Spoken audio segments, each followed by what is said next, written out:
My journey to becoming a Chief People Officer has really involved me looking at getting as much experience as I could across many different sectors. That's included within manufacturing, financial services and retail. And that's really given me the opportunity to experience different organisational cultures.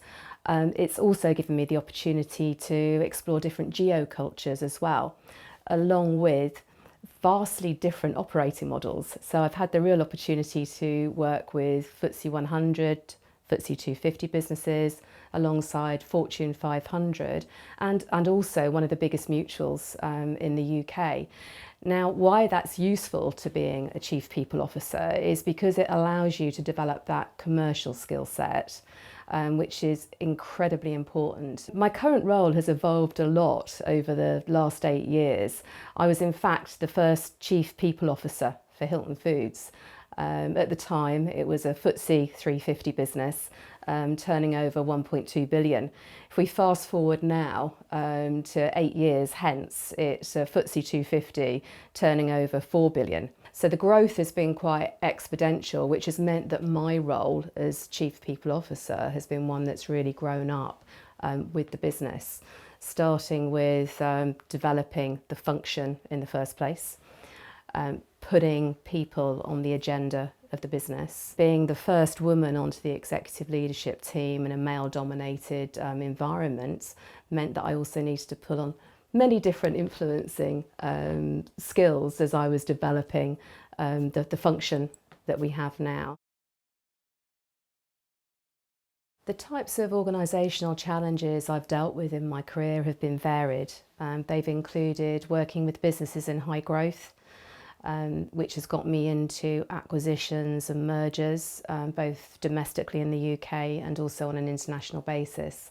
I've also worked at the other end, where I worked for an amazing business, which was then acquired by another fantastic business in the United States. So that gave me the real insight into what it's like to be on the receiving end when you're going through an acquisition situation. Another area that I've found really invaluable as a people and culture professional was the experience I got on building HR shared services for the first time at Aviva.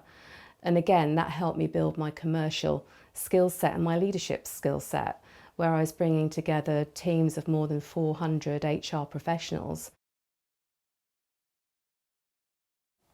The step up to Chief People Officer, I think, was the biggest step up in my career. My step up was within a brand new business that I'd not worked for before. So I wasn't in a situation where I'd been promoted and knew the business very well. So there was a big unknown there, and I had to spend time really getting to know the business, its commercials, how it operated, how the people behaved, the culture.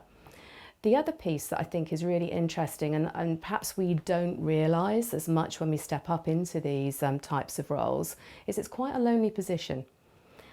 And you need to ensure that you've got the right people around you that both you can trust, but also who are going to tell you it as it is. Being able to develop those trusted relationships is very important. And also having the resilience to be able to deal with that aspect of being lonely is a big one. I mean, I'll be very honest, when I got to my first 6 weeks in my role, I was thinking, do I really want this?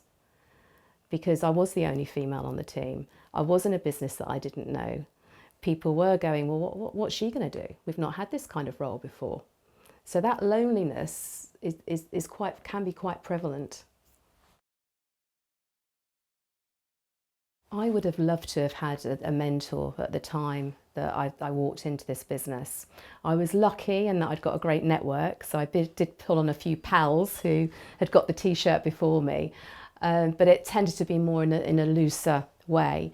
I think a mentor could have really helped me really dig into some of the challenges I was facing, be a really great sounding board, and I would have loved some of their war stories to make me feel as though actually this is not unusual. You know, you will be feeling this way. I think the broader your network is, the better the solutions are that you're going to come up with when you're within these particular roles. I think a mentor can really help you at every stage of your career. If I look at mine, most recent role as a Chief People Officer, it's changed a lot. I was first of all establishing the function. Then the business went through a lot of change and complexity, which again would have been useful to have somebody as a sounding board to really help me think those through. And also along the way, you always get challenges that can be a bit unusual, that you've not faced before for you. But I'm sure you'll come across other people who have got the t-shirt in respect of these. And what's great from a mentor, and I know the people that I've spoken to in the past and sought counsel from, they'll give you the difficult stories when it's not gone so well as the good ones.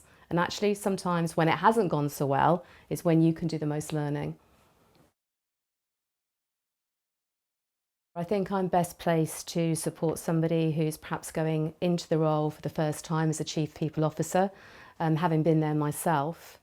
I also believe that I can give good support when somebody is particularly challenged through change and transformation. My career has allowed me to work in startup situations. It's allowed me also to work in situations of acquisitions on both sides of the table. I think the other area I'd really highlight is being a female in an executive leadership team and dealing with the board. I do feel that I've got the experience there that can help somebody who is female establish themselves within that kind of environment to be as influencing as they can. There are so many things that you need to pull on when you first move into a Chief People Officer role. But if I reflect back on my experience, the one thing that I found the most helpful was how I listened and engaged with others.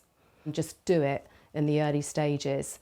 Get out there, really listen to people, understand what's important to them, understand the culture that you're working within, and that'll help you immensely in terms of how you build your strategy and also your implementation plan as well. I love sharing stories. I love sharing what's gone wrong in my career and what I've done as much as what's gone well. And having the opportunity to share those with other people to help their learning is something that I really focus on. So in a mentoring relationship, something you will get from me is the honesty. Somebody once said to me, you're a bit of the no BS coach. I'd love to find another way of saying that, but I think that's what it is.